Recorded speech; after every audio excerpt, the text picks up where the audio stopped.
आज हम आपके लिए लेकर आए हैं एक नए विषय के साथ हम आपके सामने प्रस्तुत हुए हैं। आज का हमारा विषय है फल फसलों के संवर्धन और परागण में मधुमक्खी की भूमिका। तो इस विषय पर अधिक जानकारी देने के लिए आज हमारे साथ विशेष मेहमान हैं डॉक्टर अंजना जस्टा जी, जो SMS हैं उद्यान निदेशालय नवबहार शिमला में। तो मैम आपका बहुत बहुत स्वागत है। थैंक यू जी। तो जब मैम हम देखते हैं, जब हम अपने विषय पे आएँ तो परागण की बात करते हैं, तो परागण क्या है मैम, इस पर थोड़ी सी दृष्टि डालें। जैसे कि हम परागण की जब हम बात करते हैं तो अब अगर हम कॉमन लेमेन में जैसे बात करते हैं, आजकल तो हर किसान बागवान पढ़ा लिखा है, तो परागण मीन्स पॉलिनेशन, कि पॉलिनेशन क्या है, परागण क्या है। तो ये जब एक फूल, जैसे हम देखते हैं कि हर क्रॉप में फूल लगा होता है, फूल के बाद ही उसका फ्रूट बनता है। तो जब फूल लगा होता है तो उस फूल का जो नर भाग होता है, उस नर भाग से पोलन जो है जिसको परागण कहते हैं, वो परागण मादा बाग में जब ट्रांसफ़र होता है वह उस पर जाता है, तो इसको हम परागण कहते हैं, पॉलिनेशन कहते हैं। अब पॉलिनेशन भी कई तरह की होती है, जैसे कि हम किसान बागवान भाई जानते हैं, या तो सेल पॉलिनेशन होती है या क्रॉस पॉलिनेशन होती है। सेल पॉलिनेशन में स्वयं परागण, कि उस फूल का जो नर भाग होगा उसी फूल के मादा फूल को जो है परागण करेगा, पॉलिनेट करेगा, तो हम उसको स्वयं पॉलिनेशन कहते हैं। जब ये नर भाग का फूल किसी, या तो उसी फूल पे उसी पेड़ पे लगा होगा, किसी दूसरी जगह पे लगा होगा, या किसी दूसरे पौधे पे लगा होगा, वहाँ से जब ये नर भाग से परागण आपके मादा भाग पे जाता है और वहाँ पॉलिनेशन करता है, उसको पॉलिनेट करता है फूल को, तो इसको हम पर परागण कहते हैं। अब हम बात करेंगे, हम जैसे कि मैंने आपसे बात की कि दूसरे फूल पे लगा होता है, ऐसे तो मैक्सिमम जो हम देखते हैं फ्रूट क्रॉप्स में जो है, अगर हम फ्रूट क्रॉप्स की बात करें हैं, फल की बात करें, तो उसमें मैक्सिमम हमें ज़रूरत पड़ती है क्रॉस पॉलिनेशन की। अगर हम चाहते हैं कि हमारी जो प्रोडक्टिविटी है, हमारा उत्पादन जो है अधिक से अधिक हो, तो इसमें जो है क्रॉस पॉलिनेशन पर परागण की ज़रूरत पड़ती है।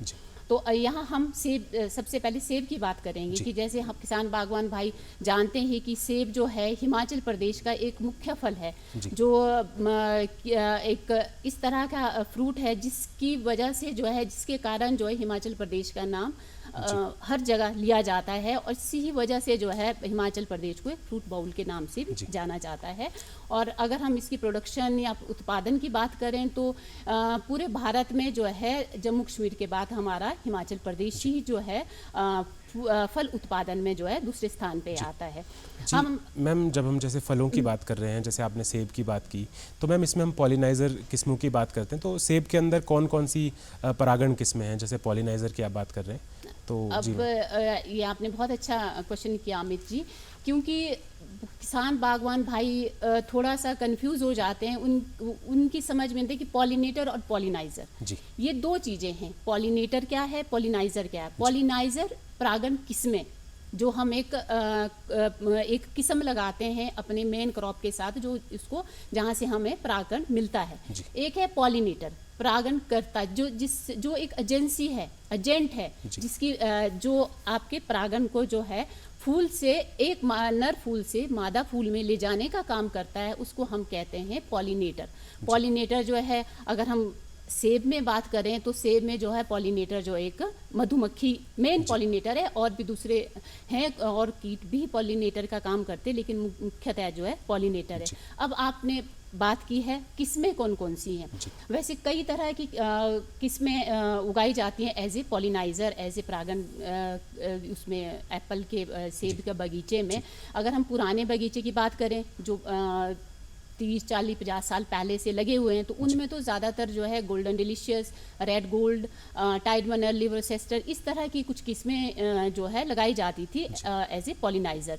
लेकिन अगर आज के संदर्भ में हम बात करें, जिस तरह से आजकल नई वेराइटीज़ कुछ इंपोर्ट भी हो रही हैं, डिपार्टमेंट ऑफ हॉर्टिकल्चर भी इंपोर्ट कर रहा है, कुछ किसान बागवान भाई अपने स्तर पे भी इंपोर्ट कर रहे हैं, तो इनमें जो है आजकल जो पॉलिनाइज़र किस्में हैं, परागण किस्में हैं, तो ये गाला का बहुत प्रचलन है। गाला एक बहुत अच्छा पॉलिनाइज़र का काम करता है, तो इसकी भी कई तरह की किस्में हैं, गेल गाला है, बकाई गाला है, या रेडलम गाला, कई तरह के गालाज हैं जो एक आप पॉलिनाइज़र की तरह जिनको आप यूज़ कर सकते हैं। इसके अलावा फ्यूजी है, ग्रेनी स्मिथ है, तो ये सारी की सारी किस्में जो हैं ये एक पॉलिनाइज़र का काम करती हैं हमारे सेब के बगीचे में। जी मैम, तो जब हम परागण की बात कर रहे हैं या पॉलिनेशन की बात कर रहे हैं, तो इसमें जब आपने एजेंट्स की बात की, जो पॉलिनाइजर्स तो वैरायटीज़ थी, और जो पॉलिनेटर्स जो आपने कहा, तो उसमें मधुमक्खियों की क्या विशेषता है और वो किस तरह से परागण क्रिया को फैसिलिटेट करती है कि ज़्यादा आपकी प्रोडक्टिविटी हो? ये हमने जैसे पहले भी बोला है कि मधुमक्खी जो एक मेन पॉलिनेटर है एप्पल में या अन्य फसलों में भी मधुमक्खी एक बहुत इम्पॉर्टेंट रोल निभाती है एज ए पॉलिनेटर। तो पॉलिनेटर वैसे तो मधुमक्खियाँ और भी कई तरह की वो हैं, कई तरह की पॉलिनेटर हैं एज ए मधुमक्खी, लेकिन जो हमारे यहाँ पे हिमाचल प्रदेश में जो सबसे मुख्यतः जो लगाते हैं लोग अपने बगीचे में, जिनके हनी बॉक्सेस लगाते हैं, वो एपिस सिराना होती हैं या एपिस मेलिफेरा होती हैं। ये दोनों ही मधुमक्खियाँ जो है हिमाचल प्रदेश में एज ए पॉलिनेटर की तरह काम करते हैं। तो लोग अपने बगीचे में जब इनको लगाते हैं, या तो इनको अपने स्तर पे अवेलेबल करवाते हैं किसी फार्मर से लेके, या फिर उद्यान विभाग भी जो है सब्सिडी पे या उस पे रेंट पे जो है किसान बागवानों को है। आजकल जैसे आजकल आप किसान बागवान भाई देख रहे होंगे कि बगीचों में जो है आजकल फ्लावरिंग हो रही है, तो फ्लावरिंग से पहले इसको लगाते हैं। फ्लावरिंग में का मतलब है फूल खिलने से पहले नहीं लगाना, कम से कम हमारे बगीचे में 10% फूल खिले होने चाहिए। फिर हम जो है ये मधुमक्खी के बॉक्सेस जो होते हैं उनको हम बगीचे में रखते हैं, जिससे कि हमारे पास ये एक अच्छे पॉलिनेटर का ये काम करते हैं। ये इसलिए ज़रूरी है 10% फ्लावरिंग पे लगाना, क्योंकि अगर हम इसको पहले लगाएंगे, फूल खिलने से पहले की बात कर रही हूँ मैं, अगर फूल खिलने से हम पहले इनको बगीचे में रखेंगे तो क्या होती है, मधुमक्खियों का एक अपना नेचर है कि ये दूसरी क्रॉप पे चले जाएंगी।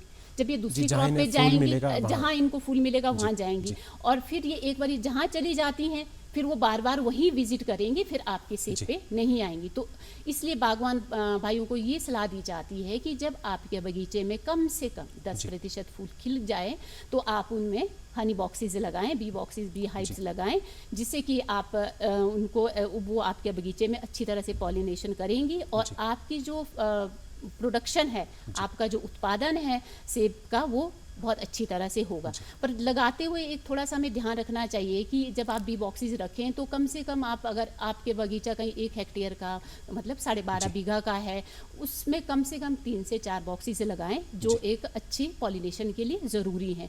अगर आप कहीं पे ऐसा रहता है कि आपका कोई बगीचा इस तरह से भी है कि वहाँ पे ज़्यादा धूप नहीं आती हो, या मौसम जैसे ख़राब आजकल भी चल रहा है, तो ऐसी दशा में हमें क्या करना पड़ता है कि आपको पॉलिनेशन के जो बी हाइव्स होते हैं उनके नंबर बढ़ाने पड़ते हैं अच्छी पॉलिनेशन के लिए।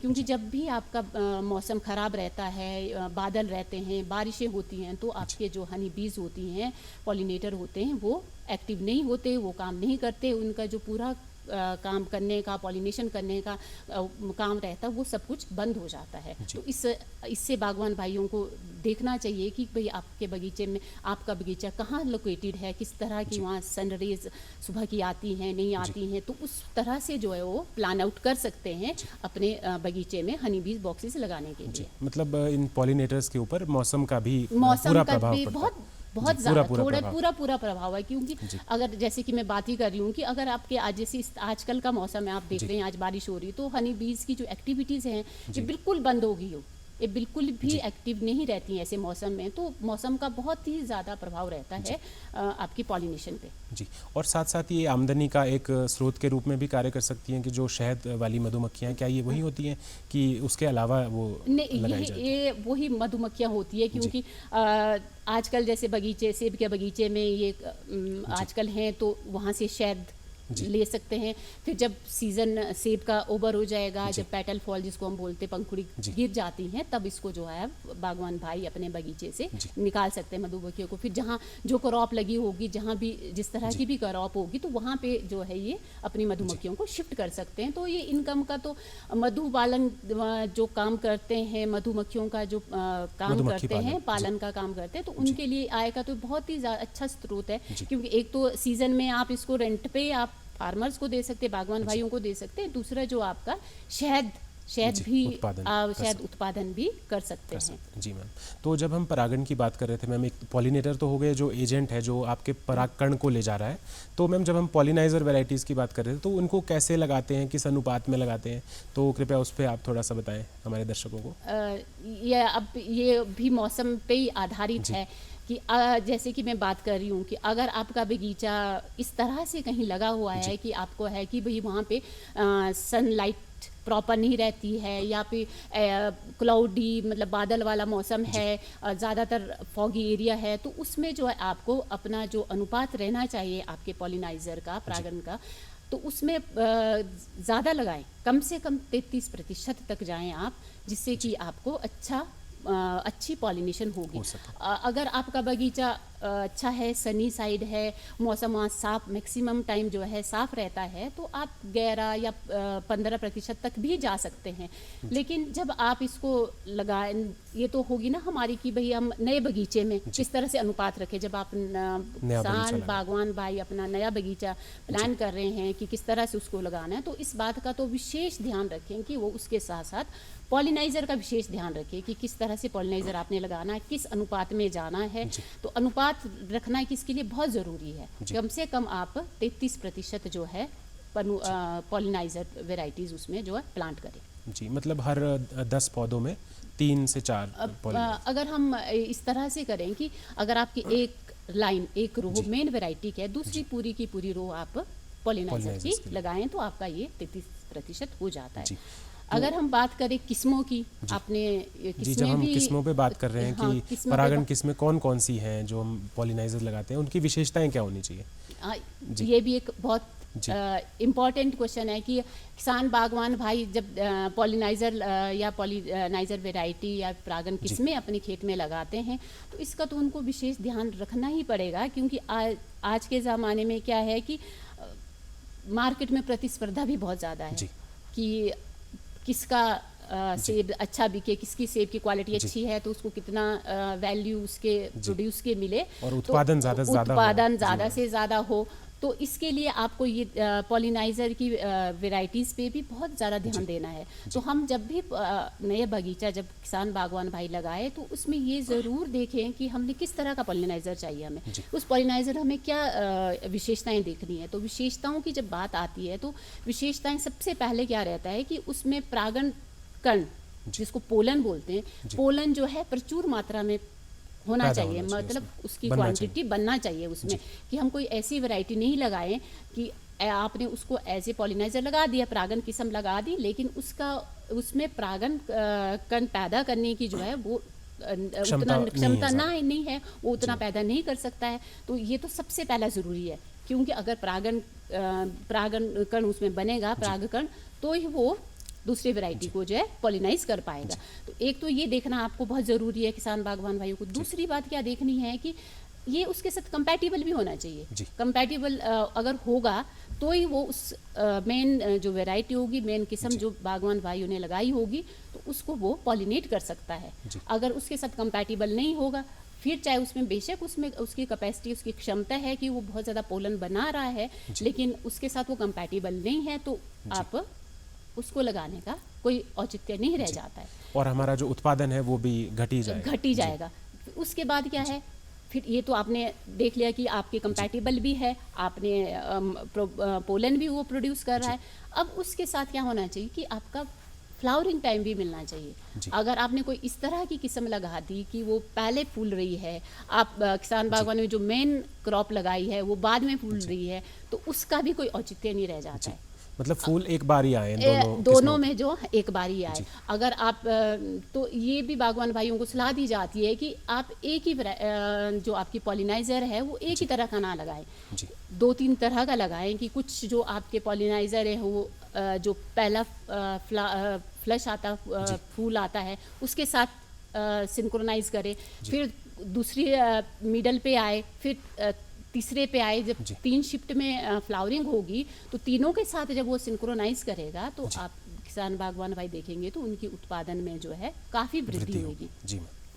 और एक इसमें और भी है कि उस रेगुलर भी फ्लावरिंग होनी चाहिए। जी। कि ये भी देखा गया है कि कई बार जैसे आप पुराने बगीचों की बात करेंगे, जो पुराने जैसे मैंने जी। पहले भी बोला है कि जी। 30 40 50 साल जो पहले के बगीचे लगे हुए हैं, तो उनमें जो वैरायटी मैक्सिमम पॉलिनाइजर वैरायटी है तो गोल्डन डिलीशियस है। तो जी। गोल्डन डिलीशियस में ये देखा गया है कि ये एक साल इसमें फूल आता है, एक साल नहीं आता है। जी। तो आप इस तरह के भी आपके पॉलिनाइज़र नहीं होने चाहिए। पॉलिनाइज़र आपको होना चाहिए कि वो रेगुलर फ्लावरिंग दे, हर साल दे, प्रचुर मात्रा में पोलन पैदा करे, कि आपकी उत्पादकता जो है उससे उस पे ही निर्भर करेगी।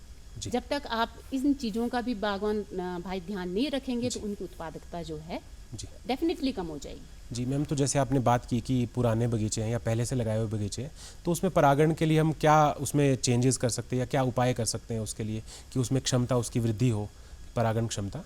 ये तो आपने अमित जी जी मैम। बहुत अच्छा क्वेश्चन पूछा, क्योंकि बहुत हमारे, आप अगर हिमाचल की हम बात करते तो हमारे हिमाचल में जो है मैक्सिमम 50%, तो आज की अगर हम डेट में करेंगे 50% तो बगीचे ऐसे ही होंगे जो 30 40 50 जी। साल जी। से पुराने लगे हुए बगीचे। हैं, पुराने जी। बगीचे हैं। तो ठीक है, धीरे धीरे लोग उनको रिप्लेस कर रहे जी। हैं, नई वैरायटीज़ के साथ कर रहे हैं, उनको उखाड़ के नई वैरायटियाँ लगा रहे हैं, लेकिन फिर भी बहुत सारे किसान बागवान ऐसे हैं जिन्होंने अभी तक पुराने बगीचे रखे हुए हैं। और उसमें पुराने बगीचे में वैरायटियाँ वही जो हमारी ट्रेडिशनल चलती थी, जैसे मैं पहले भी कह चुकी हूँ कि गोल्डन डिलीशियस है, रेड गोल्ड है, अर्ली विशिष्ट, इस तरह के पॉलिनाइज़र लगाए हुए हैं। तो ये इन पॉलिनाइज़र में क्या रहता है आपका कि गोल्डन डिलीशियस की हम पहले भी बात कर चुके हैं कि ये रेगुलर बियरर नहीं है।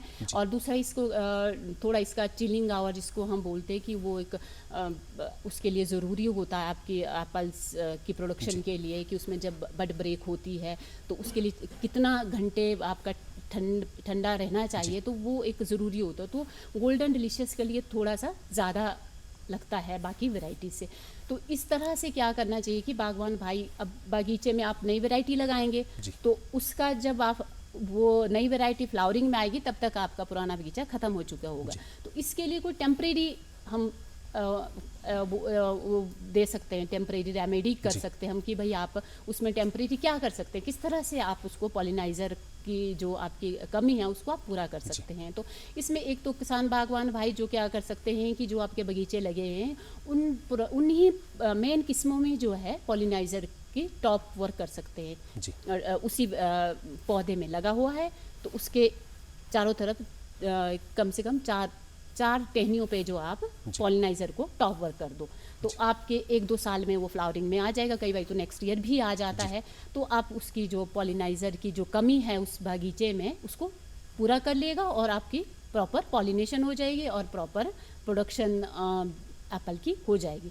दूसरी क्या कर सकते हैं आप किसान बागवान भाई कि आप क्या भाई अब हमारे पास टॉप वर्क हम नहीं कर पाए क्योंकि टॉप वर्किंग का भी एक टाइम होता है, विंटर में ही करनी होती है, विंटर में वो नहीं कर पाए या कोई रीजंस रहे होंगे उनके कि नहीं कर पाए, रह गया, तो अब टेम्परेरी एड है। तो आप क्या कर सकते हैं कि उस पर आप बॉटल्स या कोई किस तरह की बॉटल्स ले लें, प्लास्टिक की बॉटल्स ले लें, उसमें जो है जो पॉलिनाइज़र वेराइटीज़ होती हैं उनकी टहनियाँ काटें और उसमें पानी भरें और उस टहनियों में को चारों तरफ से जो उन बॉटल्स को जिसमें आपने टहनी डाली है चारों तरफ से उसके कम से कम 3 या 4 जगह पे लटका के रखें। तो जब आपकी उस पे हनी बीज आएंगी पॉलिनेशन करने के लिए तो जो आपने टहनियाँ पॉलिनाइज़र की लगाई हुई है उसके ऊपर भी वो विजिट करेंगी।